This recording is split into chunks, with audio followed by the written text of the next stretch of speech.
Na de vondst van het lichaam van een ontvoerde Palestijnse jongen zijn er in Jeruzalem rellen uitgebroken. Palestijnse jongeren gooiden stenen naar de oproerpolitie.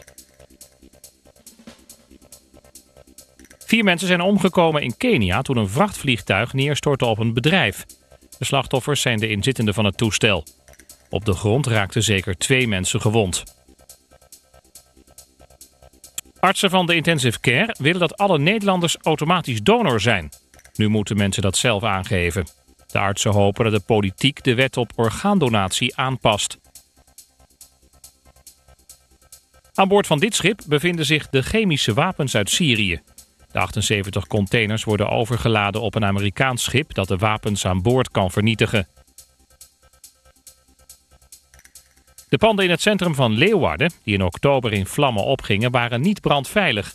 Dat is de conclusie van het onderzoek naar de brand. Een winkeleigenaar wordt voor de brand vervolgd.